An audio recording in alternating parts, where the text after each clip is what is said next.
headed down to see Jacqueline, so I'm gonna jump in the car. I don't drive a whole lot of places anymore. One of the things I've noticed is that when I do get to drive, especially for any kind of a distance, love listening to audiobooks. So I listen to a lot of military nonfiction. I listen to a lot of memoirs, especially if anything like, say, maybe a professional comedian or someone else who's really good with words has written. And every now and again I dip myself into a little bit of fiction and audiobooks, but not too often. Mostly military nonfiction. Right now I'm doing the the Killing School, which is Brandon Webb and some co-author talking about what it was like to set up a Navy SEAL sniper course and some of the missions that some of the more popular or famous snipers went on. The reason I got the name mixed up is because the other book that I'm about to listen to is called The Ranger Way by Chris Paronto. Chris Paronto was one of the guys who was involved in the Benghazi situation.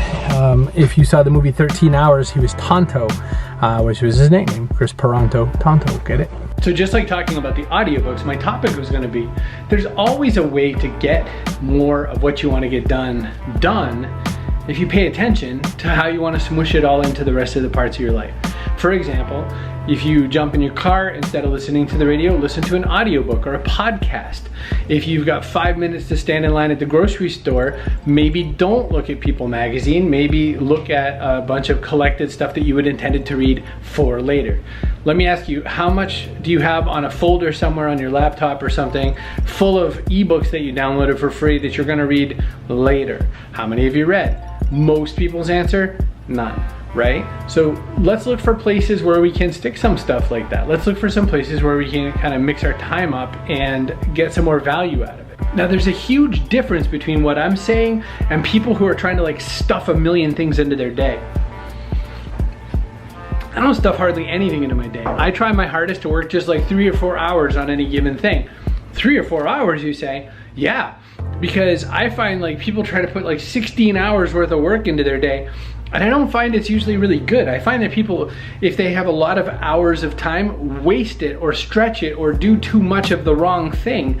And I'm always looking for that best possible leverage for how can I do the stuff that needs to get done and some of the stuff that I want to do, and then some of the stuff that I want to learn about in every given day so that I can keep things going, but that at the same time I'm not filling my day up. So I'm not in any way recommending you fill your day up.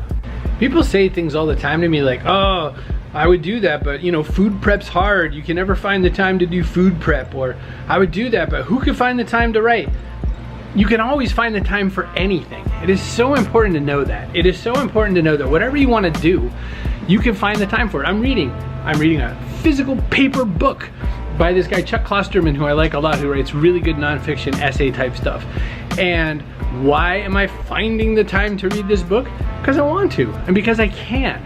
It just really, I'll tell you the biggest trick about it all is it comes down to picking some directions you want to go in and then excluding all of the things that don't go in that direction with you. It's hard for some people to find the time to write and find the time to whatever and find all of their time because they know what's going on right now in Game of Thrones. It's hard for people to find the time because they volunteer all the time for all the things. It's hard to find the time because they are spending a lot of their time not doing better with planning what they're going to do next. And so they're sort of, what am I gonna do? What am I gonna? We eat so much time up with indecisiveness that you can use in better ways. So it's never really about the time, it's about what you do with the time that matters. And then just not overextending.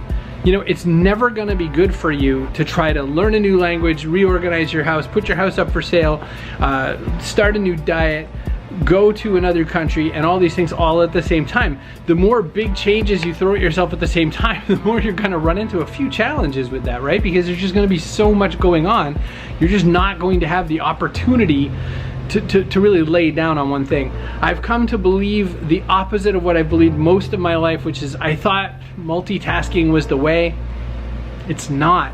Single tasking and really getting something done and then going to the next piece, you're gonna get so much more ground covered. And you're gonna do the right stuff, because another thing we do with multitasking is we use it for an excuse, and we use it for a way to say, oh, well, I was doing too many things, guess that's what caused the problem. You're always the problem, it's always you. So stop saying yes to a bunch of things, say no to a lot more things, quit a bunch of things, and then go on. People are always talking about how quitting, don't quit, never give up. Quit all the damn time. Quit, give up, give up, give up. Just don't surrender. Because the difference is you can quit a lot of things that aren't or weren't part of what you were supposed to be doing in the first place. You could be in the wrong line, you could be watching the wrong movie, you could be reading the wrong book. Quit. But don't surrender on the things you say matter to you, mean something to you. And that's where the time goes. That's where you put your time.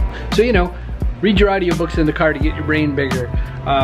Take some time, you know, at the checkout line to catch up on articles you said you were going to read in your ebook pile or whatever. Do things to really put in front of you the stuff you say you want to do and see if it matters. And you know what? Test it out a while. Test it for a bunch of days. And if you don't feel like you're any smarter watching all those TED Talks you said you wanted to watch, then stop watching TED Talks. Quit. And that's what you do to make time work better for you.